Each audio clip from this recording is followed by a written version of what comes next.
నమస్కారం. మొన్నటిదాకా మన మధ్య మసలిన మహాయోగి, మహాజ్ఞాని, ఆదర్శ గురువు, ఆదర్శ పౌరుడు సద్గురు శివానందమూర్తి గారు.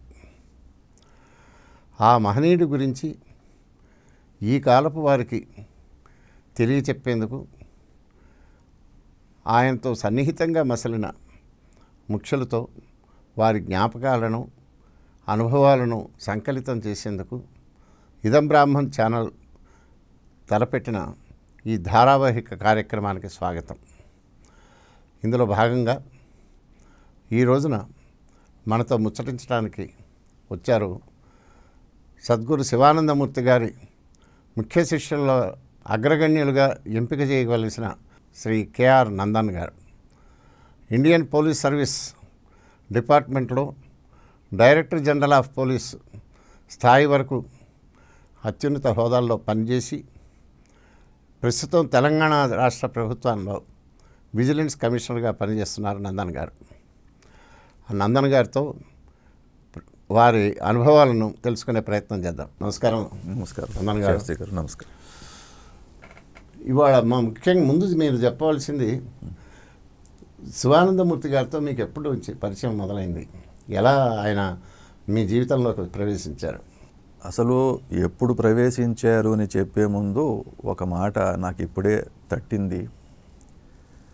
వారు అనుకోకపోతే, తలుచుకోకపోతే మనం వారిని కలవలేము. ఇది మొట్టమొదటి మనం తెలుసుకోవాల్సినటువంటి మాట. రెండవది, సద్గురువుల వారితో కలిసి చాలా సన్నిహితంగా క్లోజ్గా ఉన్నటువంటి వాళ్ళు ఎవరైనా సరే, వారి గురు పరివారం వాళ్ళందరూ కూడా పూర్వజన్మల్లో గురువుతో ఉన్నటువంటి వాళ్ళే అనేటటువంటి విషయం సద్గురులు స్వయంగా చెప్పారు. కాబట్టి వారితో ఈ జీవుడికి ఇంతకు పూర్వం పరిచయం ఎప్పటి నుంచో నాకు తెలియదు. కానీ నా పూర్వజన్మలో నేను వారితో జాగేశ్వర్ క్షేత్రంలో ఉండినాను అనేటటువంటి విషయం నాకు ఒకసారి చెప్పారు. వారే చెప్పారండి? వారే చెప్పారు. బాగుంది. ఈ ఉపాధిలో ఎప్పుడు మొదలుపోయారు? ఈ ఉపాధిలో నేను పోలీస్ డిపార్ట్మెంట్లో నేను ఆదిలాబాద్ డిస్టిక్లో పనిచేస్తున్నప్పుడు, అదంతా వరంగల్ రేంజ్, డిఐజీ వరంగల్ కింద వరంగల్, కరీంనగర్, ఆదిలాబాదు, ఆ పాత ఉమ్మడి జిల్లాలు ఏవైతే ఉన్నాయో ఆ జిల్లాలో నేను ఆదిలాబాదులో పనిచేసేవాడిని. అప్పుడు గురువుగారు డిఐజీ ఆఫీస్, రేంజ్ ఆఫీస్ అంటారు దాన్ని, రేంజ్ ఆఫీస్ మేనేజర్గా ఉండేవారు. ఏ సంవత్సరం అండి? ఇది 79లో. అయితే మేము వరంగల్ రేంజ్లో భాగం కాబట్టి రేంజ్ ఆఫీస్ మీటింగ్స్ అని అప్పుడప్పుడు ఉండేవి. ఆయన హెడ్ క్వార్టర్స్ ఏదండి? వరంగలే. గురువుగారిది డిఐజీ రేంజ్ ఆఫీస్, డిఐజీది కూడా వరంగలే. Warangal. So Warangal range office meeting అని చెప్పి నేను అక్కడి నుంచి వరంగల్కి ఒకసారి వచ్చా. నేను వరంగల్లో మొట్టమొదటిసారి 79లో గురువుగారిని కలుసుకున్నాను. అయితే అక్కడ మీటింగ్లో ఉన్నప్పుడు అక్కడ సరిగ్గా వీలు పడలేదు. నేను తర్వాత మీతో మాట్లాడతాను అంటే, మా ఇంటికి రాకూడదా, నేను రేపు మార్నింగ్ ఆఫీస్ కంటే ముందు వాళ్ళు నైట్ హాల్ట్ ఇక్కడ చేస్తున్నారా అంటే, చేస్తున్నానండి అన్నాను. అప్పుడు నేను గురువుగారు అనేటువంటి విషయం నాకు తెలియదు. ఎవరో అన్నారు, వీరు చాలా వాక్శుద్ధి ఉంది వీరికి, వీరు చాలా పూజా పునస్కారం ఉపాసనలు అన్నీ చేసేవారు, వీరు చాలా దైవజ్ఞులు లాంటి వారు అని చెప్పి ఎవరో అంటే, సరే మంచిది కన్సల్ట్ చేద్దామని చెప్పి వారింటికి వెళ్ళాను. అప్పుడే వారి పూజ అయిపోయింది. పూజ అయిపోయిన తర్వాత నేను అక్కడ కూర్చున్నాను. నాకు తీర్థం, ప్రసాదం, విభూతి ఇచ్చారు.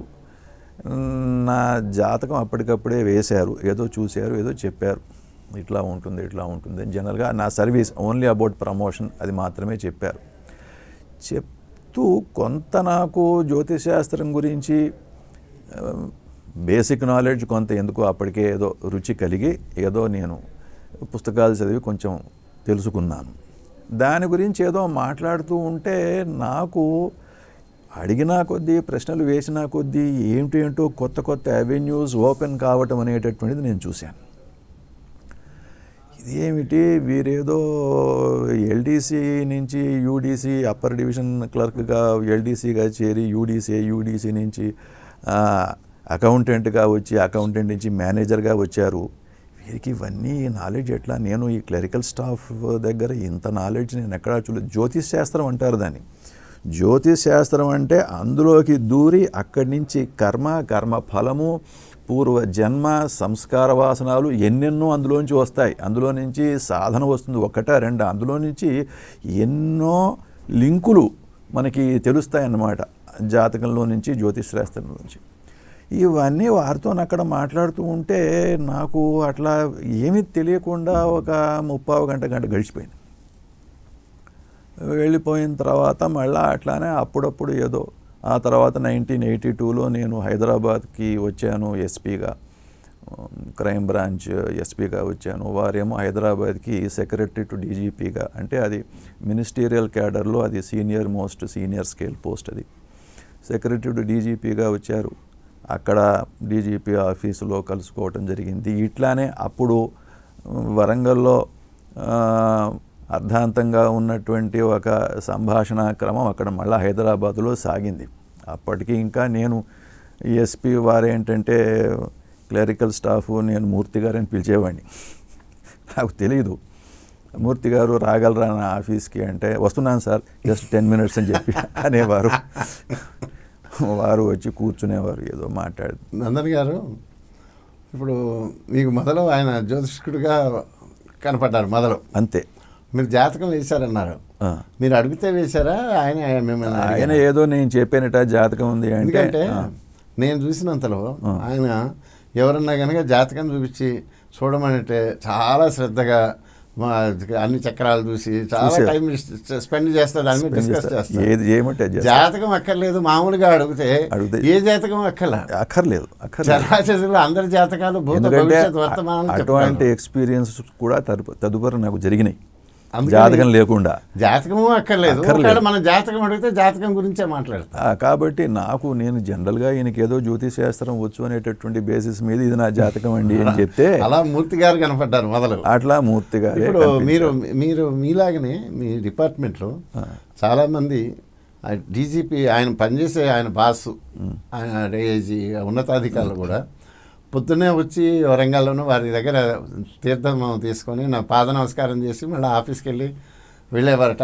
అప్పటి నుంచే వాళ్ళ అందరికీ తెలుసు అంటారు, నిజమేనా అండి? కాదు, అందరికీ తెలియదు.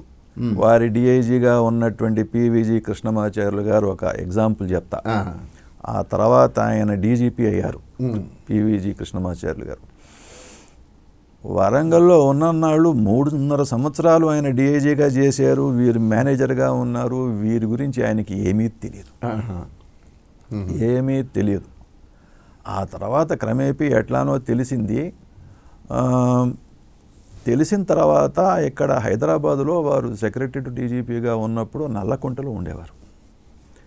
అప్పటికే నేను వీరిని ఏదో ఒక గురువుగా, నేను ఒక మార్గదర్శకుడిగా, అంటే సద్గురువుగా అప్పటికి ఇంకా విధంగా నేను నిర్ధారణకి రాలేదు. మార్గదర్శకుడిగా అని అనుకొని వారింటికి వెళ్తూ ఉండేవాడిని. వారంలో 2 సార్లు తీర్థం ప్రసాదం. ఓ రోజు వెళ్ళినప్పుడు పివిజి కృష్ణమాచార్యులు డీజీపీ గారు లైన్లో క్యూలో ఉన్నారు. అయ్యో ఏమిటి సార్ మీరు క్యూలో ఉన్నాను, అప్పుడే లోపల తీర్థం తీసుకొని బయటకు వస్తున్నా, డీజీపీ ఉన్నారు. ఏమిటి సార్ మీరు ఇక్కడ ఉన్నారు, మీరు లోపలికి మీరు లైన్లో ఉన్నారు అంటే, గురువుగారు కృష్ణమాచార్యులు గారు అన్నారు, నేను 3.5-4 సంవత్సరాలు డిఐజీగా పనిచేశాను అక్కడ వరంగల్లో. వారు నాకు మేనేజర్గా ఉన్నారు. వారు ఏంటో తెలుసుకోలేకపోయాను. ఏదో కాస్త మామూలు కంటే కొంత తేడాగా ఉన్నారని చెప్పి అంతమటికి తప్ప నాకు తెలియదు. ఇప్పుడు తెలుసుకున్నాను, కొంతకాలం బట్టి వారి స్థాయి ఏమిటో, వారి లెవెల్ ఏమిటో ఇప్పుడు తెలుసుకున్నాను. దానికి ప్రాయశ్చిత్తంగా నేను లైన్లో నిల్చున్నాను. నేను లైన్లోనే నిల్చుంటా. దానికి ప్రాయశ్చిత్తం ఇంతకంటే నేను ఏం చేయగలను? వారికి పాదాభివందనం చేసినా కూడా ప్రాయశ్చిత్తం కాదు. నేను లైన్లో నిల్చుంటా, నేను రానన్నా. అట్లా మెల్లమెల్లగా కొంతమంది ఎవరైనా రియలైజ్ అయిన వాళ్ళు ఉన్నారా అండి? ఆయన సుపీరియర్స్, వారి సుపీరియర్స్ రియలైజ్ అయిన ఆ కాలంలో లేరండి. 79, 80, 81, 82 ఆ కాలంలో లేరండి. ఓకే. అది క్రమేపీ వీరి గురించి మెల్లమెల్లగా ఒక రియలైజేషన్ అనేటటువంటిది తర్వాత వచ్చింది. కానీ ఆయన ఉద్యోగ విరమణ చేయటానికి ముందు ఇలా వాళ్ళే వచ్చి ఇబ్బంది పెట్టేవాళ్ళు అని ఆయనే నాకు ఒకసారి చెప్పారు. అంటే ఏదో ఒక బహుశా చివరి దశలో అయి ఉంటుంది, ఉద్యోగ పర్వంలో వారు ఇంకా కొంతకాలం వారికి సర్వీస్ మిగిలి ఉంది అని అదే టైంలో రెండో అమ్మాయి గాయత్రి వివాహం అయింది. గాయత్రి వివాహం అయిపోయినటువంటి మరుసటి రోజే వారు వాలంటరీ రిటైర్మెంట్కి పెట్టేసుకున్నారా, తీసేసుకొని వెళ్ళిపోయారు. అప్పట్లో మిమ్మల్ని ఏమని పిలిచారు మొదట్లో? అప్పటికల్లా నేను వీరి అంటే నేను గురుగారని మొదలుపెట్టిన అప్పటికే. మొదట్లో మూర్తి గారు అన్నాను. ఆ తర్వాత మెల్లమెల్లగా నాలో ఆయన ఏమన్నారంట మిమ్మల్ని? నందన్గా సార్ అని పిలిచేవారు. నేను మూర్తి గారు అన్నప్పుడు సార్ అని పిలిచేవారు. దట్ ఈస్ గురువు గారు. లేకపోతే మొదట్లో జిజ్ఞాసుగా మొదలు పెట్టారా? లేదండి, నాకేంటంటే మా నాన్నగారి దగ్గర ఇంగ్లీష్లో ఉపనిషత్తుల గురించి, దాని తర్వాత పతంజలి యోగ సూత్రములు ఇట్లాంటివన్నీ కూడాను ఉండేవి పుస్తకాలు ఇంగ్లీష్లో. అవి నేను చదువుతూ ఉండేవాడిని. ఇది ఏమిట్రా ఇదంతా చాలా ఇంట్రెస్ట్, చాలా అంటే చాలా ఆసక్తితో చదివేవాడిని. నేను టీనేజర్గా ఉన్నప్పుడే చదివేవాడిని. టీనేజర్గా ఉన్నప్పుడే ఇక్కడికి ఫస్ట్ టైం మహర్షి మహేష్ యోగి వచ్చారు. అక్కడ ఏదన్నా ఉపదేశం పొందామని వెళ్ళాను. అట్లానే చంద్రశేఖర సరస్వతి గారు అప్పుడు కంచి పరమాచార్యుల వారు వచ్చారు. స్కందగిరి మఠంలో వారు క్యాంపు వేశారు. అక్కడికి నేనే వెళ్తూ ఉండేవాడిని. నేను ఏదో ఇట్లా ఉపదేశం తీసుకుని ఏదో తిరిగాను. ఆ తర్వాత మహర్షి మహేష్ యోగి వాళ్ళది ఒకటి ట్రాన్సెండెంటల్ మెడిటేషన్ సెంటర్ ఇక్కడ ఓపెన్ చేశారు. అప్పుడు నాకు 20 సంవత్సరముల వయసు. మళ్ళీ వెళ్ళాను అక్కడికి. మళ్ళీ రెండోసారి ఏదో ఉపదేశం తీసుకున్నాను. అక్కడ ఎవరో ఇనిషియేటర్స్ అని ఉంటారు, మెడిటేషన్ ఇనిషియేటర్స్, వాళ్ళ దగ్గర తీసుకున్నాను. అందులో అంటే మొట్టమొదటి నుంచి కూడా ఈ నేను ఎవడిని అనేటటువంటిది ఏదో ఒక స్పిరిచువల్ నాలెడ్జ్ ఒకటి ఏదో నా లోపల జన్మతః అట్లాంటి సంస్కారం మొట్టమొదటి నుంచి ఉంది. అంటే చంద్రశేఖరేంద్ర సరస్వతి పరమాచార్య కానీ మహేష్ కానీ మీకు డైరెక్ట్గా ఎక్కువ సంబంధం లేదేమో? లేదు, సన్నిహితంగా ఉన్న గురువులు, సన్నిహితంగా వచ్చిన వాళ్ళు అంతకుముందు ఉన్నారా? లేదండి, ఎవరు లేరు. కానీ ఎప్పుడు ఆ విధమైనటువంటిది ఏదో ఒక ఎర్నింగ్ అంటారు ఇంగ్లీష్లో, దాని తెలుగులో ఏమనాలి? ఎర్నింగ్ అంటే ఒక కోరిక, ఆర్తి ఏదో ఉండేది. ఈ స్పిరిచువల్ ఆర్తి ఉండేది. అయితే ఇది ఎప్పుడు ఉండేది కాబట్టి దీనికి ఒక గైడెన్స్, ఒక డైరెక్షన్ అనేటటువంటిది నేనేంటంటే ఈ పుస్తకాలు చదవటం, ఏదో ఉపనిషత్తు, మాండూక్య ఉపనిషత్తు, ఇంకేదో చదవటం, ఎక్కడో చదవటం, ఇంటలెక్చువల్గా దాన్ని అర్థం చేసుకునే ప్రయత్నం ఇనీషియల్గా చేశానండి. కానీ అర్థం అయ్యేది కాదు. గురువుగారు నా పరిచయం అయిన తర్వాత వారితో మాట్లాడుతూ ఉండేవాడిని. ఒకరోజు గురువుగారు అప్పటికే రిటైర్ అయిపోయారు. హైదరాబాదులో ఈ హార్డికర్ బాగ్లో దోమలగూడ సైడ్లో వారు ఏదో అప్పుడప్పుడు వచ్చి, కాకినాడలో మకాం ఉండేది, వచ్చి వెళ్తూ ఉండేవారు. ఓ రోజు వెళ్ళాను. గురువుగారు చాలా కాలం నుంచి అవి మాట్లాడుతున్నాను, ఏదో మీరు చెప్తున్నారు, ఏదో నేను అడుగుతున్నాను, దానివల్ల నాకు ఇప్పటివరకు ఏమీ లాభం జరగలేదు. ఈ బ్రహ్మజ్ఞానం అంటారు, మోక్షం అంటారు, ఇదంతా ఏమిటి అంటే, మోక్షం అనేది ఫలము. ఆత్మసాక్షాత్కారం వల్ల ఆత్మజ్ఞానం కలిగితే పర్యవసానంగా వచ్చే ఫలాన్ని ముక్తి అంటారు అన్నారు. సరే, ఈ బ్రహ్మజ్ఞానం, ఈ ఆత్మజ్ఞానం అనేటటువంటిది మరి ఇది ఏమిటి? నాకు మీరు తెలుగులో, సంస్కృతంలో పెద్ద పెద్ద వాక్యాలతో అన్నీ నాకు చెప్తే మళ్ళా నేను యాజ్ యూజువల్గా కన్ఫ్యూజన్లో పడతాను. నాకు ఇంగ్లీష్ మీడియంలో చదువుకున్నాను కాబట్టి ఇంగ్లీష్లో చెప్పండి, బ్రీఫ్గా సింపుల్గా చెప్పండి ఇంగ్లీష్లో ఇదేంటి అంటే, నేను ఇంగ్లీష్లోనే చెప్తాను, 2 వర్డ్స్లో చెప్తాను అని అండర్స్టాండింగ్ కాన్షియస్నెస్ అన్నారు. అంతే. అది ఎక్కడో లోపల ఏదో తగిలిందండి, ఓ పెద్ద బ్రహ్మాస్త్రంలాగా నా లోపలికి వెళ్ళింది. Understanding consciousness. ఓకే, అప్పుడు ఆ తర్వాత నేనేం మాట్లాడలేదు. ప్రసాదం తీసుకున్నాను, విభూతి తీసుకున్నాను, వారికి దండం పెట్టి వచ్చేసా. ఇప్పుడు ఇక కాన్షియస్నెస్ ఏమిటి నా లోపల ఒక పరిశోధన అనేటటువంటిది మొదలైంది. బాడీ కాన్షియస్నెస్తో, దేహాత్మ భావనతో ముడిపడి ఉన్నటువంటి ఒక కండిషన్డ్ రిలేటివ్ అవేర్నెస్లో ఉంటాం మనం. దాన్నే చిత్తం అంటాం. అయితే ఈ రిలేటివ్ కాన్షియస్నెస్ నుంచి అబ్సల్యూట్ కాన్షియస్నెస్కి నీవు చేసే జర్నీయే నీ సాధన. దాన్ని ఇంగ్లీష్లో గురుగారు 2-3 మర్చిపోతానేమో అని రాసుకున్నాను నేను. అయితే ఈ రిలేటివ్ కాన్షియస్నెస్లో నుంచి అబ్సల్యూట్ కాన్షియస్నెస్లోకి మనం వెళ్ళేటటువంటి ఆ ఎఫర్ట్ ఏదైతే ఉందో అది effortless effort. By the way, దాంట్లో మంత్రానుష్ఠానం చేస్తానంటే మంత్రసిద్ధి వస్తుంది. అప్రయత్నంగా ఉండాలి ఆ ప్రయత్నం. అంతే. సో ఈ సాధన, ఈ స్పిరిచువల్ ఎఫర్ట్ ఏమిటి అని అంటే to come out of all limitations అన్నారు గురుగారు. వారి వర్డ్సే వాడుతున్నాను నేను. To come out of all limitations. నీ రిలేటివ్ అంటే దేహాత్మ భావన, దేహమే ఒక లిమిటేషన్. అంతే కదా. అవును, దేహాత్మ భావన ఒక లిమిటేషన్. ఆ లిమిటేషన్లో నుంచి బయటికి రావటం అనేటటువంటిది నీ సాధన అని గురుగారు చెప్పారనమాట. పరిమితుల పంజరం నుంచి బయటపడాలి. చాలా బాగా చెప్పారు. సో అందులో నుంచే బయటపడాలి అని అంటే మీకు ఒక సద్గురు అవసరం. ఈ బయట పడటం అనేటటువంటిదే దాన్ని ఇంకో రకంగా కూడా ఒకసారి గురువుగారు డిఫైన్ చేశారు. ఈ అండర్స్టాండింగ్ కాన్షియస్నెస్ అని నాకు చెప్పిన తర్వాత అంటే చైతన్యాన్ని అర్థం చేసుకోవటం. Culmination of existence into a state of freedom. ముక్తి అంటే ఫ్రీడమే కదనండి. అవును. Culmination of existence into a state of freedom through a qualitative evolution of consciousness. వారు చెప్పిన రాసుకున్నాను నేను. Culmination of existence into a state of freedom through a qualitative evolution of consciousness. So me journey అంతా మీ కాన్షియస్నెస్లో జరగాలి, మీ అవేర్నెస్లోనే జరగాలి. ఈ ప్రోసెస్లో మరి సద్గురు యొక్క పాత్ర ఏమిటి? ఈ చైతన్యాన్ని ముందుకు తీసుకువెళ్ళటంలో ఆ పాత్ర సద్గురువుదే పాత్ర. గురుతత్వమే అది చేయాలి, మనకి దోహదపడాలి, మనకి సహాయపడాలి. ఈ సాధన అనేటటువంటిది ఏదైతే ఎఫర్ట్ ఏదైతే ఉందో అంటే effortless effort to come out of all limitations. దాంతో మళ్ళా ఫైటింగ్ చేస్తే మళ్ళీ అందులో ఇరుక్కుపోతాం. నువ్వు ఫైట్ చేయలేవు. ఈ రిలేటివిటీసు, ఈ కండిషనింగ్స్, వీటన్నింటినీ అధిగమించడానికి మార్గం ఏమిటి అని అంటే బీ అవేర్ అన్నాడు ఆయన.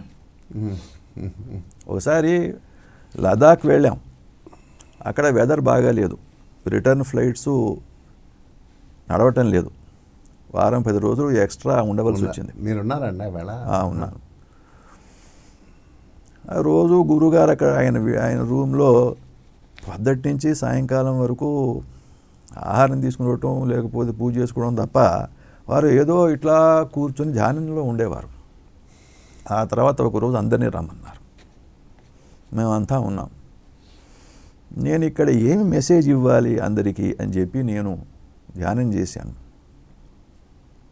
నాకు సింపుల్గా ఒక మెసేజ్ తట్టింది. ఏంటంటే awareness of conditioning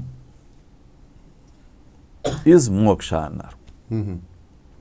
awareness of conditioning అంటే మీరు మీ సంస్కార వాసనముల వల్ల మీలో ఉన్నటువంటి ఏదో కోరిక, ఆ కోరిక, ఆ ఆలోచనే మీరు అంతే. అంటే అదొక కండిషన్. అంతే. You are a condition. Yes. ఈ కండిషన్ మీరు కండిషన్ చేసుకున్నారు. అంతే. Condition you are living as a condition చేసుకున్నావు అన్నది ఎరుక. అంతే. ఆ కండిషన్స్ ఉంటాయి, ఏమిటేమిటో ఉంటాయి. వాటిని మీరు వెనక్కి ఒక అడుగు వేసి వాటిని ఉత్తగానే సాక్షిగా చూడగలిగితే, అంటే ఒక కెమెరా ఉందండి. ఇప్పుడు ఆ కెమెరా నన్ను చూస్తోంది, మిమ్మల్ని చూస్తున్నది. దానికి మైండ్ లేదు. కానీ అది చూస్తున్నది. అట్లా ఏ విధమైనటువంటి రియాక్టివిటీ లేకుండా చూడగలగాలి. ప్యూర్ అవేర్నెస్తో అన్నీ రికార్డ్ అయిపోతూ ఉంటాయి. అప్పుడు ఈ కండిషనింగ్, మనలో ఉన్న కండిషనింగ్ని కూడా మనం చూడగలగాలి. మనం ఒక కండిషన్ కాకుండా ప్యూర్ అవేర్నెస్తో చూడగలగాలి. ఆ అవేర్నెస్సే చైతన్యం. అంటే మన నుంచి మనం విడిపోయి మనల్ని మనం చూడటం. అయితే ఈ కండిషన్ అందరికీ ఉంటుంది. గురువుగారు అవతరించారు, వారు ఎవాల్వ్డ్ సోల్ కాదు, అంటే బాగా ఎదిగి పరిపక్వత చెందినటువంటి పరిశుద్ధాత్మ అనేది కాదు. అక్కడ అసలు ఎవల్యూషన్ లేదు కదా, అక్కడ వారికి ఎవల్యూషన్ ఏముంది? న్యాచురల్ స్టేట్లోనే ఉన్నారు. న్యాచురల్ స్టేట్లో ఎప్పటి నుంచో ఉన్నారు. అయితే వారు అవతరించినటువంటి వారి సంకల్పం చేత లోకోద్ధరణకి అవతరించినటువంటి ఈశ్వరాంశయందు అవతరించినటువంటి సిద్ధ మహాపురుషులు, మహాయోగి. పుట్టుకతోనే జ్ఞాని అంతే, పుట్టుకతోనే జన్మతః వారికి అజ్ఞానమే లేదు. అదే చెప్పారండి ఒకసారి, నేను పుట్టుక నుంచి అయితే ఇదే స్థితిలో ఉన్నాను. వారు ఎక్కడి నుంచి వచ్చారు, వారి బ్యాక్గ్రౌండ్ ఏమిటి అనేటటువంటిది వారు ఇతమిద్దంగా స్పష్టంగా ఏమీ చెప్పలేదు. వారు ఏమన్నారంటే, యోగశాస్త్రంలో శివతత్వం యొక్క బిందు స్థానానికి శివానందమని పేరన్నారు ఆయన. ఓకే, శివతత్వం యొక్క కేంద్రము, బిందు స్థానం ఏదైతే కోర్ ఆఫ్ శివ కాన్షియస్నెస్, దానికి శివానందం అని పేరు. అది నా స్థానం, నేను అక్కడి నుంచి వస్తానన్నారు. తర్వాత నందన్ గారు, ఈయన త్రైలింగ స్వామి ఉన్నారు కదా, త్రైలింగ స్వామి కూడా అంశలం లేకపోతే పూర్వజన్మలో వారే వీరని కొంతమంది అంటుంటారు, మీరే అభిప్రాయం ఏంటండి? త్రైలింగ స్వామి వీరని అంటూ ఉంటారు కొంతమంది, నేను విన్నాను. కానీ వీరు త్రైలింగ స్వామియే వీరు అని అంటే, అట్లా చూస్తే సదాశివతత్వంలో నుంచి వచ్చినటువంటి చైతన్యమే సద్గురువు. అదే చైతన్యము త్రైలింగ స్వామిలో కూడా ఉంది. అట్లా ఒక ఈక్వివలెన్స్ ఉండవచ్చును. కానీ ఈ ఒరిజినల్ ఈగో ఏదైతే ఉందో అంటే సద్గురు రూపంలో ఉన్నటువంటి ఒరిజినల్ ఈగో, త్రైలింగ స్వామిగా ఉన్న ఒరిజినల్ ఈగో రెండూ కాకపోవచ్చునని నేను అనుకుంటున్నాను, నా అభిప్రాయం. ఇప్పుడు ఒక చిన్న విషయం, త్రైలింగ స్వామి కాశీలో ఉన్నప్పుడు దయానంద సరస్వతి స్వామి కాశీలో పండితులందరినీ సవాల్ చేయడానికి వస్తారు. ఇది నా గురువుగారు చెప్పిన విషయం, నేను మీకు చెప్తున్నది. ఆయన వచ్చినప్పుడు వీళ్ళందరూని ఓడించి పురోహితులు, వైదిక మార్గంలో ఉన్న వాళ్ళందరినీ ఖండించడం కోసం వచ్చారు. ఆయనకి ఏం చేయాలి అని వాళ్ళు వచ్చి ఈయనని ఆశ్రయించారట త్రైలింగ స్వామి. ఆయన కాగితం ముక్క ఎక్కడో తీసుకొని 4 లైన్లు రాసి ఇచ్చారట, అతనికి ఇమ్మని. ఆయన అది చదువుకున్నాడు, వస్తున్నవాడు చదువుకొని అట్నుంచి అటే వెళ్ళిపోయాడు, మళ్ళీ రాలేదు అని గురువు గారు చెప్పారు. అప్పుడు ఏం రాశారు అని అడిగాను. స్పష్టంగా ఆ వాక్యాలు ఏంటో ఆయనే చెప్పారు. ఇప్పుడు అయితే ఏం రాశాడని త్రైలింగ స్వామికి తెలియాలి, దయానంద స్వామికి తెలియాలి. దయానంద స్వామి ఎక్కడ దాని గురించి ఎక్కడ ప్రస్తావించలేదు. ఇది కూడా ఎవరు ఈయన చెప్తే కానీ చేయాలి, ఆయన అసలు చెప్పేవాడు కాదు. ఆయన ఎప్పుడు మౌనంలోనే ఉండేవాడు. మరి అంత అలాగే ఆయన చెప్పాలి మరి ఏం రాశారు త్రైలింగ స్వామి? అది చెప్పారు ఇదో చెప్పి పలానా, అది నాకు సరిగ్గా మా వర్డ్స్ గుర్తులేవు. కానీ పాయింట్ ఏంటంటే ఆయన ఏమి చెప్పారనేది వీరు చెప్పారు. తర్వాత కాశీలో కూడా వెళ్ళినప్పుడల్లా కూడా కొంచెం ఎక్కువ సమయం ఆశ్రమానికి వెళ్ళటం, దాని గురించి చాలా ఎక్కువ చెప్తారు. అందుకనే కొద్దిగా అంటే ఈ అభిప్రాయం బలపడుతున్నదా అని. అంటే ఇప్పుడు ఇంకో మాట అన్నారు, లాస్ట్ పూర్వజన్మలో నువ్వు జాగేశ్వర్లో ఉన్నావు, నన్ను కలిసావు, అక్కడ త్రైలింగ స్వామి కూడా ఉండేవారు, కొంతకాలం వారి దగ్గర కూడా నువ్వు ఉన్నావు, నువ్వు ధ్యానం చేసుకున్నావు, సాధన చేసావు త్రైలింగ స్వామి గారి దగ్గర అన్నారు. అంటే మరి అతనే నేను అని మరి అనలేదు, అంటే వీరు వేరే వారు వేరే అని నాకు తెలియదు. అయితే త్రైలింగ స్వామి గారు కాశీ వచ్చారు. గురుగారు ఏంటంటే జాగేశ్వర క్షేత్రంలో అక్కడ వారిని ఒక యోగిగా వాళ్ళు గుర్తించారు, మహాయోగిగా సిద్ధపురుషుడిగా గుర్తించారు. అక్కడ అంటే దీనికి కొంత ఒక ఆసక్తికరమైనటువంటిది ఒకటి విషయం నేను చెప్పాలి మీకు. 1992లో గురుగారు సడన్గా ఆల్మోరా వెళ్ళాలి అని ఒక ప్రోగ్రాం పెట్టారు. ఆల్మోరా ఎందుకు వెళ్తున్నారో ఎవరికీ అర్థం కాలేదు. అప్పటి వరకు జాగేశ్వర్ గురించి ఎవరూ మేము వినలేదు, వారు దాని గురించి ప్రస్తావన చేయలేదు. ఆల్మోరాకి వెళ్దామంటే సరే మంచిది. నేను, మిస్టర్ రాఘవేంద్రన్, మిసెస్ రాఘవేంద్రన్, దాని తర్వాత గోపాల్ రెడ్డి, గురువుగారు, మేము 5గురేమే ఉన్నాం, ఇంకెవరు లేరు. ఒక మినీ బస్సు మాట్లాడాం. కొన్ని నేను అనుకుంటాను రఘు వచ్చాడు అనుకుంటాను, రఘు ఎవరో వచ్చారు షణ్ముఖ కేటరింగ్ తరఫున. కొన్ని ఏవో వంట సామాన్లు ఏవో పెట్టుకున్నాం, అక్కడికి వెళ్ళాం. ఫస్ట్ ఢిల్లీ వెళ్ళాం, కర్వల్ బాగ్లో సదర్న్ హోటల్లో మకాం. ఆ తర్వాత అప్పట్లో మా మామగారు పిఎంగా ఉన్నారు 92లో. అయితే నేను ఆల్మోరా వెళ్తున్నాను అని తెలిసి మా మామగారి దగ్గర ఒక అడిషనల్ పిఎస్ ఉండేవాడు, పాండే అని. వాడిది ఆల్మోరా జిల్లా. మైబీ ఆతాహు అన్నాడు. గురుగారితో చెప్పా, వాడు వస్తాడట అని చెప్పి.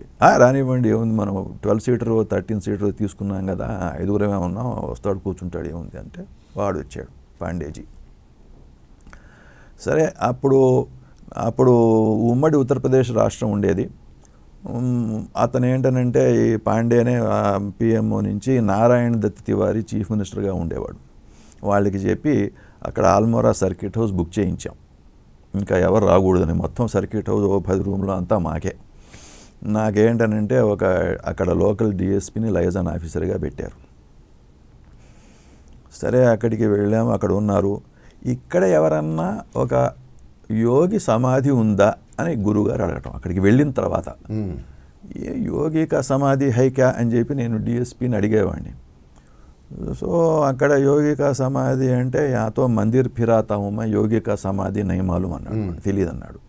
సరే, మందిర్ చూద్దాం ఎక్కడెక్కడ ఏమిటి అని చెప్పి అక్కడ లోకల్గా ఆల్మోరా టౌన్లో ఉన్నటువంటి మందిరాలన్నీ తిరిగాం. అక్కడ కొన్ని ఆశ్రమాలు చూసాం.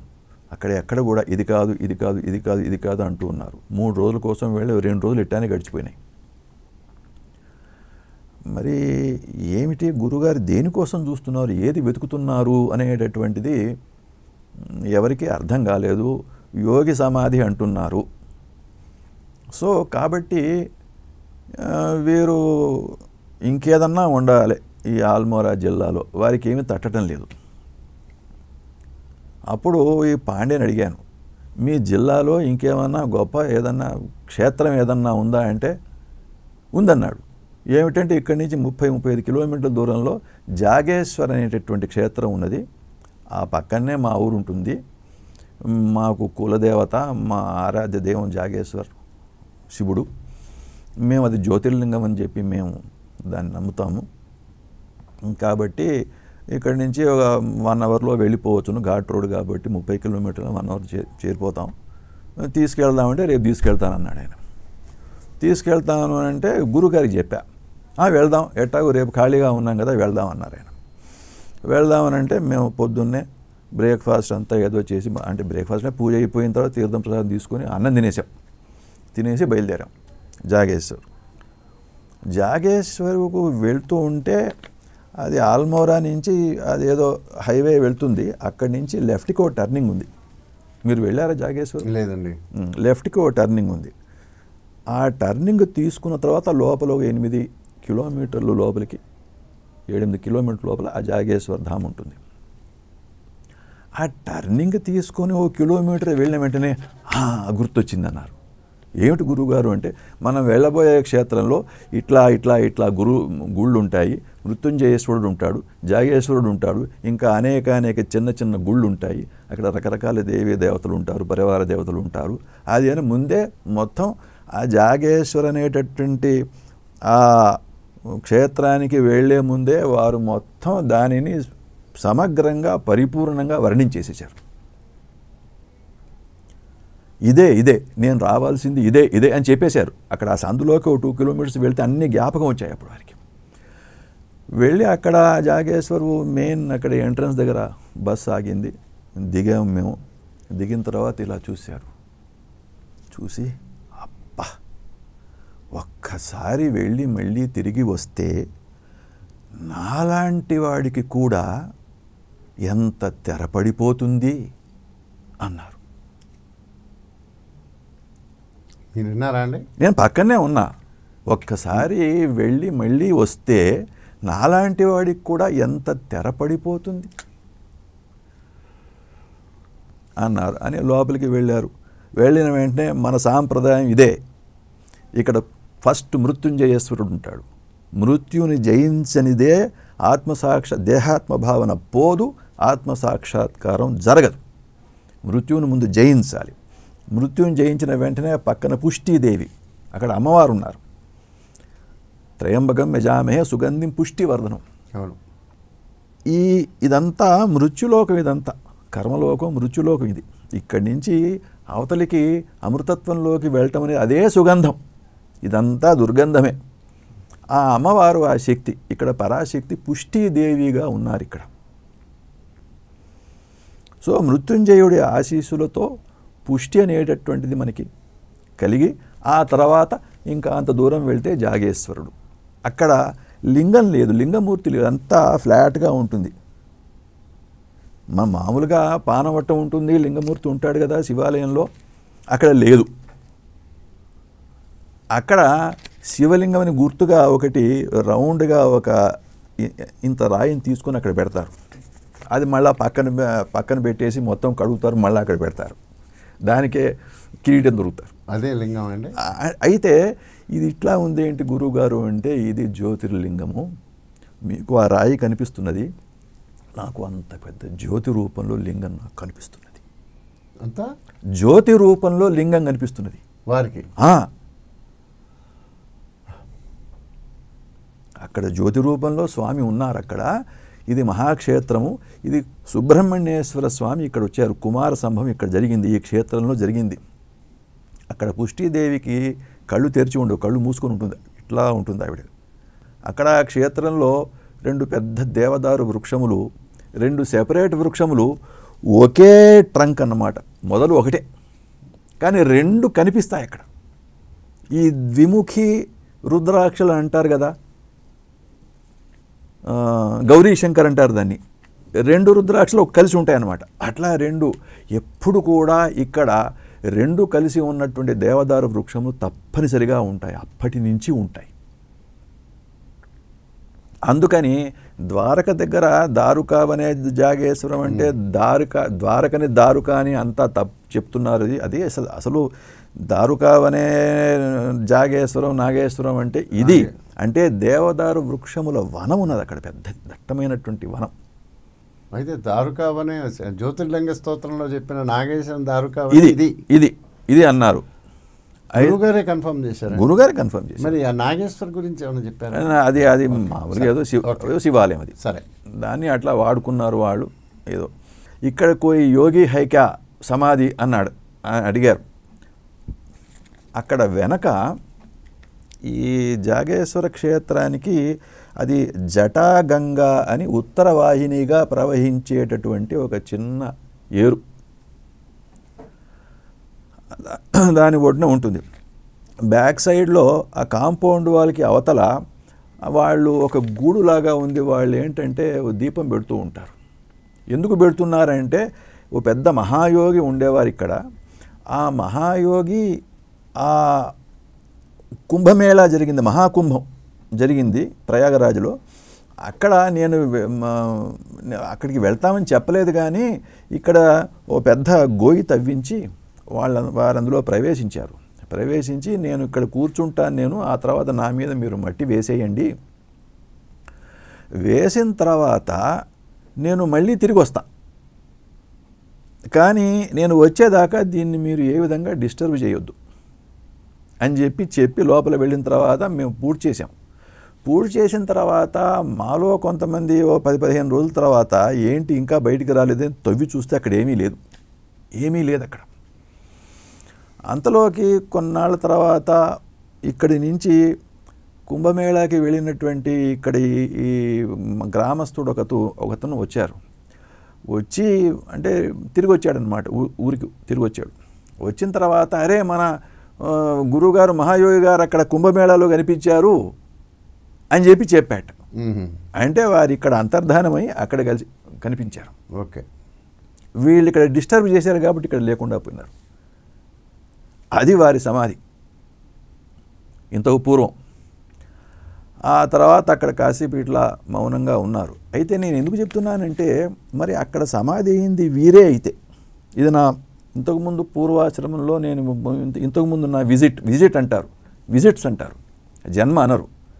ఈ పూర్వం వచ్చినప్పుడు ఇక్కడ నేను యోగిగా ఉండేవాడిని, తిరుగుతూ ఉండేవాడిని, మళ్ళీ ఇక్కడికి వస్తూ ఉండేవాడిని, నేను ఇందులో ప్రవేశించాను, దాని తర్వాత వాళ్ళు డిస్టర్బ్ చేస్తే కనిపించకుండా అని అది కూడా గురువుగారు చెప్పారు. గురువుగారే చెప్పారు. అప్పటి నుంచి అక్కడ గురువుగారిది ఒక చిన్న విగ్రహము, దాని తర్వాత నిత్యం అక్కడ పూజ జరుగుతోంది ఇప్పటిదాకా. ఇక్కడ ఒక్కటి అయితే నేను ఎందుకంటున్నానంటే వారేమో అక్కడ ప్రవేశిస్తే త్రైలింగ స్వామి చివరికి కాశీ వచ్చారు, ఇద్దరు ఒకటి ఎట్లా అవుతారు? సరే, తాత్వికంగా ఒకటి కావచ్చునేమో. ఇంకొకటి నేను ఎక్కడో ఎవరో చెప్పారో, నేను ఎక్కడైనా చదివా, నాకు ఇప్పుడు గుర్తులేదు కానీ లీలగా గుర్తుంది. గురువుగారు ఒకసారి వారి కుటుంబం సభ్యులు కూడా ఉన్నారట, విజిట్కి ఎక్కడో ఉత్తరాదినే ఒక చోటికి వెళ్ళారట. వెళ్ళిన తర్వాత ఆ ఊళ్ళో ఇక్కడ ఇది సరిగ్గా ఇలాగే ఇక్కడ ఒక సమాధి ఉండాలి అని చెప్పి అక్కడి నుంచి ఇప్పుడు మీరేమో ఎక్కడ వెతుక్కున్నట్టుగా కూడా కాకుండా చిరపరిచితమైన చోటుకి తనంతట తనుగా వెళ్ళినట్టుగా చకచక ఆ సందులు గొంతులు తిరుక్కుంటూ తన ఇంటికి తను వెళ్ళినట్టుగా వెళ్ళారట. ఒక చోటుకు వెళితే అక్కడ ఒక ఏమీ లేదు, ఒక పటం ఉందట, ఒక 16 ఏళ్ళో 17 ఏళ్ళో పిల్లవాడే పటం. ఆ తర్వాత ఏమీ లేదు, అడిగారట ఇక్కడ మిగతా వాళ్ళు. అడిగితే అక్కడ ఒక యోగి పూర్వకాలం ఉండేవాడు, ఆయన 16వ ఏట తర్వాత మాయమయ్యాడు అని చెప్పారు. నేను అన్నట్టు కలకత్తా విషయం ఇది. కరెక్ట్గా ఆ పటము గురువుగారి పోలికలతోనే ఉన్నాయట. అది నిజమో అబద్ధం నాకు అంటే అక్కడ వెళ్ళారు, ఎందుకంటే గురువుగారు అమ్మగారు వాళ్ళంతా వెళ్ళారు, రాఘవేంద్రన్ కూడా వెళ్ళాడు. రాఘవేంద్రన్ ఈ విషయం చెప్పాడు. ఏమన్నారండి అప్పుడు అక్కడ?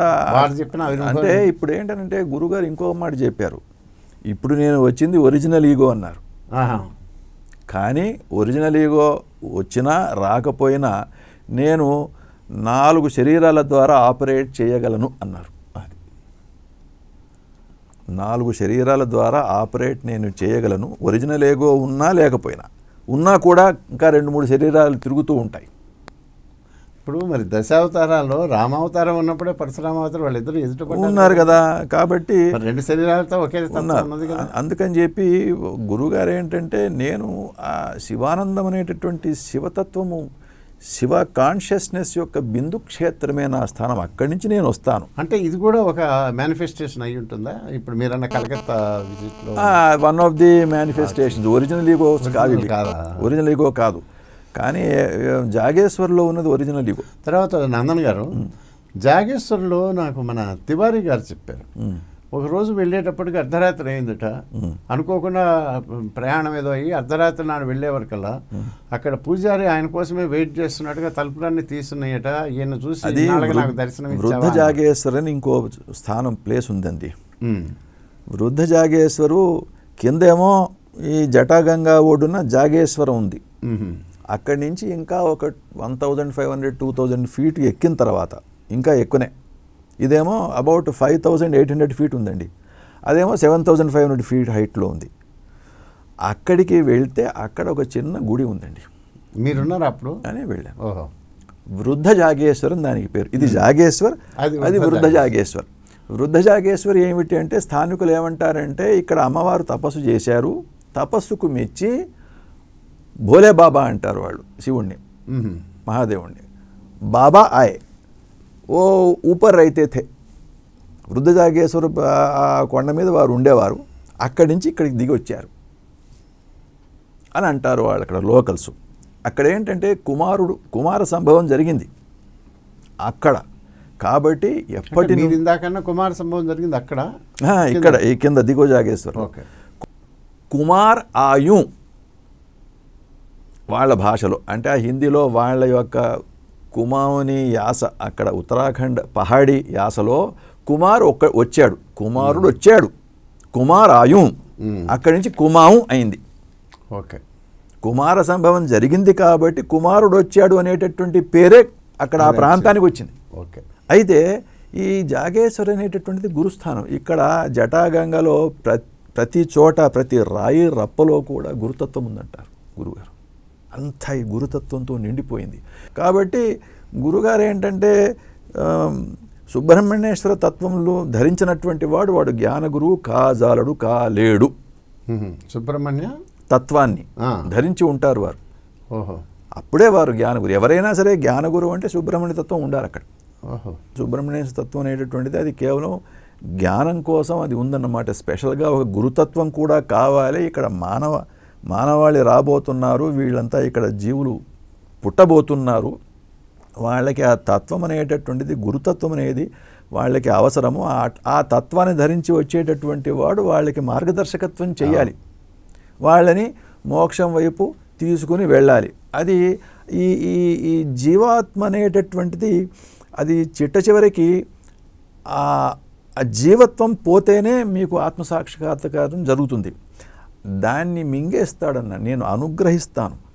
అణు అంటే ఒక జీవుడు, గ్రహిస్తాను నేను. ఐ యాక్చువల్లీ స్వాలో యూ, నేను మింగేస్తాను అన్నారు. అయితే ఈ క్లెన్జింగ్, ఈ సాధన లిమిటేషన్స్ని తీసేస్తూ వెళ్ళటం అనేటటువంటిది, అంటే మెట్లు ఎక్కుతూ ఆఖరి వరకు నేను మీతో నడుస్తాను, కానీ జర్నీ మీరే చేయాలి. మీరు చేస్తూ ఉంటే ఆ పక్కన ఉండి నడుస్తూ చూస్తూ ఉంటాను. గైడ్ చూస్తూ ఉంటా. ఆఖరి మెట్టు వరకు నేను ఉంటా. ఆ మెట్టు, ఆఖరి మెట్టు తర్వాత అక్కడ ఒక సింహాసనం ఉంటుంది. అక్కడ దాకా నేను మీకు గురువుగా ఉంటాను. అక్కడ నేను ఆ సింహాసనం మీద నేనే సడన్గా అక్కడ కూర్చుంటాను, మిమ్మల్ని తీసుకుంటాను, గ్రహిస్తాను. ఓహో, అందుకనే వారు అన్నారు, అహమేవ గమ్యం, అహమేవ గమనం, అహమేవ పథం, అహమేవ పాంథాః. ఇప్పుడు అంతా ఒకటే అయితే గురుగారు అన్నారు, అహమేవ గమ్యం, అహమేవ గమనం, అహమేవ పథం, అహమేవ పాంథాః. అంటే ఏదైనా శ్లోకంలో, స్తోత్రంలో చెప్పారా, మామూలుగా చెప్పారా? అంటే మామూలుగానే చెప్పారు స్తోత్రం. వాక్యం ఇంకొకసారి చెప్పండి. అహమేవ గమ్యం, గమ్యం నేనే. అహమేవ గమనం, ఆ గమ్యం వైపు గమనం నేనే. అహమేవ పథం, ఆ మార్గం నేనే. అహమేవ పాంథాః, బాటసారి కూడా నేనే. అంతా నేనే. నేను కాదు నువ్వు అనుకుంటున్నావు. నీకు నాకు తేడా ఉందని నీవు అనుకుంటున్నావు, నాకు లేదు. ఈ తేడా లేదని ఎప్పుడైతే నువ్వు గ్రహిస్తావో అప్పుడు నీకు మోక్షం అని చెప్పి, ఇదే అంతా మొత్తం మార్గం, సాధన. అయితే ఈ సాధన అప్రయత్నంగా జరగాలి. ఇది అంటే అది కావాలి, ఆ పరమపదం కావాలి అనేటటువంటిది ఒక ప్రగాఢమైనటువంటి కోరిక మనసులో ధరించి నిత్యము ఆ కోరికని జ్ఞప్తికి చేసుకుంటూ దాన్ని మర్చిపోకుండా దాన్ని మాత్రమే కోరుకుంటూ బాహ్యపరమైనటువంటి నిత్య జీవనం అనేటటువంటిది మనకి ఏవో ఉంటాయి, రెస్పాన్సిబిలిటీస్ ఉంటాయి, ఇవి ఏవో డ్యూటీస్ ఉంటాయి, అవి నెరవేరుస్తూ, అంటే అదేంటది, అది శుద్ధ చైతన్యం. అక్కడ ఒక ఆలోచన లేదు, థాట్ లేదు, ఏమీ లేదు, అవేర్నెస్ మాత్రమే ఉంది. అంటే అక్కడ డిజైర్లెస్నెస్ ఉంది. గురుగారు ఏమన్నారంటే, ధర్మ అంటే ఏమిటి గురుగారు ఇంగ్లీష్లో చెప్పండి. మళ్ళీ ఇంగ్లీష్ చెప్పమంటాను నేను. ధర్మ ఈజ్ మొరాలిటీ అన్నారు. వాట్ ఈజ్ మొరాలిటీ అన్నారు అని అడిగాను. మళ్ళీ మొరాలిటీ అంటే వాట్ ఈజ్ మొరాలిటీ అని వస్తుంది కదా గురుగారు, వాట్ ఈజ్ మొరాలిటీ అన్నాను. మొరాలిటీ ఈజ్ సెల్ఫ్లెస్నెస్ అన్నారు. వాట్ ఈజ్ ధర్మ అంటే మొరాలిటీ అన్నారు. What is morality? సెల్ఫ్లెస్ అన్నారు. వాట్ ఈజ్ సెల్ఫ్లెస్నెస్ అడిగాను. డిజైర్లెస్నెస్ ఈజ్ సెల్ఫ్లెస్నెస్ అన్నారు. మనైతే ధర్మ ఈజ్ ఈక్వల్ టు డిజైర్లెస్నెస్ అంటే ఎస్, ఎక్కడైతే డిజైర్లెస్నెస్ ఉందో అక్కడ ధర్మం ఉంది. అందుకనే రామో విగ్రహవాన్ ధర్మ. మనము సనాతన ధర్మంలో ఈశ్వరుణ్ణి ధర్మస్వరూపుడిగానే చూసాం. ధర్మమే ఈశ్వరుడు. అయితే ఈశ్వరుడికి భోక్తృత్వం లేదు. భోక్తృత్వం లేదు కాబట్టి కర్తృత్వం లేదు. కర్తృత్వం భోక్తృత్వం రెండూ లేనివాడే ఈశ్వరుడు. అది నీవు నీ మనసులో అది కోరుకొని ధరించి ఉంటే నీ లోపల డిజైర్లెస్నెస్గా ఉంటావు. డిజైర్లెస్గా ఉంటాయి, ఏ కోరిక లేకుండా ఉండగలవు. ఎందుకంటే కోరిక ఉంటే అది దొరకదు, దాన్ని మాత్రమే కోరుకో.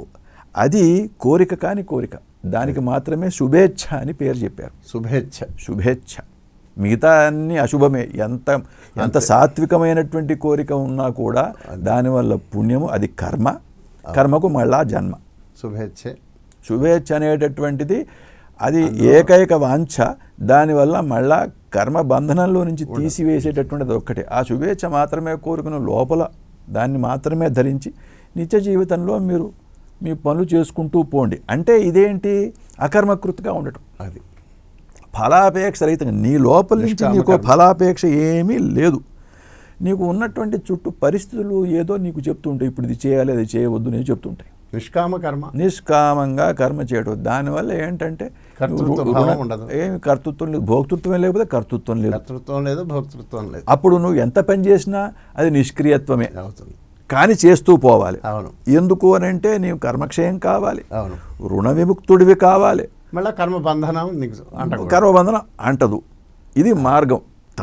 తనలో ఉన్నటువంటి ఈ కండిషనింగ్స్ నుంచి ఒక వెనక్కి అడుగు వేసుకొని దాన్ని ఉపేక్షించితే ఏమవుతుంది? ఏ సంస్కార వాసనముల వల్ల వాడికి ఇవన్నీ ఆలోచనలు వస్తున్నాయో, కోరికలు పుడుతున్నాయో, ఇది చేయాలి అది చేయాలి అనేటువంటిది వస్తున్నదో, వాటి నుంచి వెనక్కి వెళ్ళిపోయి వాటి చూస్తూ ఉంటే అవి నిర్వీర్యంగా మారిపోతాయి, అవి రాలిపోతాయి, అయిపోతాయి. అప్పుడు ఏంటంటే నీ లోపల మిగిలేటటువంటిది కేవలం ఒక ఫంక్షనల్ అస్మిత, ఒక అస్మిత ఉంటుంది. ఎందుకంటే దేహాత్మభావం పోలేదు. మృత్యుంజయత్వం అంటే మృత్యు వాత పడాలి. ఆ మృత్యు అనేటటువంటిది ఒక అనుభవపూర్వకంగా ఒకటి కలగాలంటారు ఆయన. ఏదో ఒక అనుభవం కలగాలి. మృత్యు అనేటటువంటిది నిన్ను టచ్ చేయాలి. ఆ తర్వాత నువ్వు మళ్ళీ బయటకు వస్తావు. రమణ మహర్షి కూడా ఆయన చనిపోయినట్లుగా భావించాడు. మీరు అవును అంటే మృత్యు అనేటటువంటి డెత్ ఎక్స్పీరియన్స్ అని ఇంగ్లీష్లో గురువుగారు చెప్పారు. ఈ డెత్ ఎక్స్పీరియన్స్ అనేది ఎవ్రీబడి, ఒక సాధకుడు అనేటటువంటి వాడు డెత్ ఎక్స్పీరియన్స్ అనేటటువంటిది వాడికి జరగకపోతే వాడికి ఆత్మసాక్షాత్కారం కాదన్నారు. అందుకనే జాగేశ్వర క్షేత్రంలో ముందు మృత్యుంజయుడు, తర్వాతనే జాగేశ్వరుడు. ఈశావాస్యోపనిషత్తులో అవిద్యయ మృత్యుం తీర్త్వ విద్యయ అమృతమస్మిత అనేది కూడా బహుశా ఇదే అర్థమై ఉండొచ్చు.